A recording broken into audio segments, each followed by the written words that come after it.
I think the last time that I actually got to interview you was for this movie called 2012. Oh, right. Which incidentally is about the end of the world. So I'm thinking like, I wonder how 2020 is stacking up. How do you think it's doing? Hopefully we get through it. Astrologically, this is a tough year. And then my friends who are into astrology say, this year will be tough and next year will be tough and then things will get better. So hopefully the stars have some good things. What was it about this role that made you want to take it up, Dr. Kevin Christie?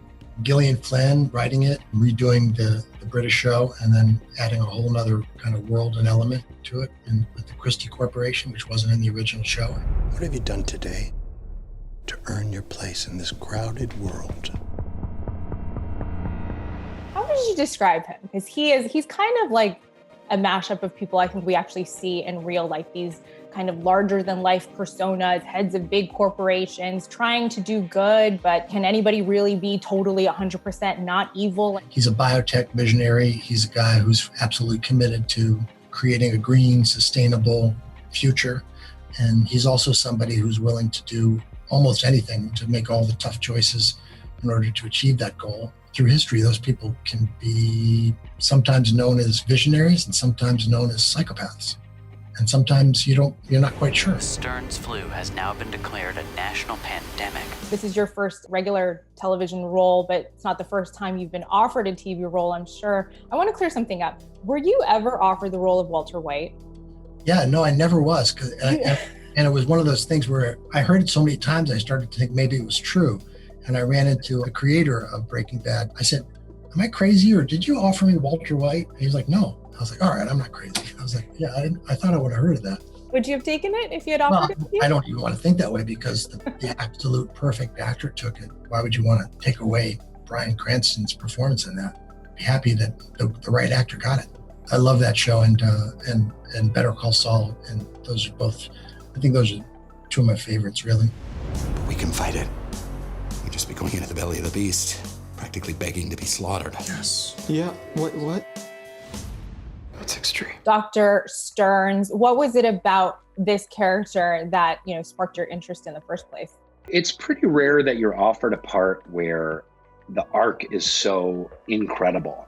Like you get a character that starts at the bottom of the barrel, just ignored, lowlife, loser, underappreciated, underfunded basement scientist at a tiny college. And then the virus that he had studied years previous starts to feature a pandemic. And all of a sudden he's on a global stage being torpedoed into a huge conspiracy and giant adventure. And I'd never done anything like that before as an actor. So it was really exciting to think about. I'm the foremost expert on this virus.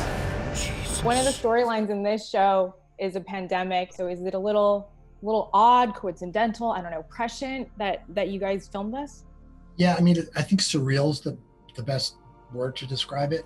Being respectful, because of course nobody wants the West to be on fire or be living through a pandemic. So the show wasn't made to exploit any of those realities. It's a dystopia theme, and it's also about the globe is hurtling towards, climate extinction with global warming and nuclear war and all these grave existential threats that we face. So there's no doubting that was part of the theme and part of the reality of the show, but it's not good to see it actually happening at the speed that it's all happening.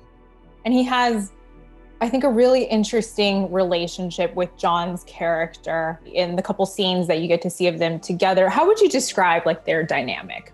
Yeah, it's two sides of the coin with science, really. It's Silicon Valley, slick salesman version of science. And then it's the real scientist, doing the work, with the test tubes and the funding, who just cares about the data and doing things right. This is why, science has become so important in this day and age, because scientists can be vilified. Science is often seen as a liberal conspiracy. It's super important we support our scientists, and this kind of showcases that two sides of that science coin. So much of this show also is about purpose. That's the topic that a lot of us are thinking about. So how would you define your purpose today? Well, that's a great question. That's a deep one. We should do a podcast. This is an hour-long discussion right there. This is some Tony Robbins up in here. People find their purpose in utopia. The characters start to find kind of what they were meant to do and what is important. And I think our purpose it's really pretty simple. We want to make ourselves better people, and we want to make the world a better place. So we have this twofold path. We can't just work on one. I have to improve myself. I have to become more kind and more compassionate, try and be a better person. I'm not terribly successful at that, but I'll keep working at it. And then I need to also use the tools that I have to try and make the world a better place. We have to take care of ourselves, have a good life, take care of our families, but broaden that definition of family to include the whole planet.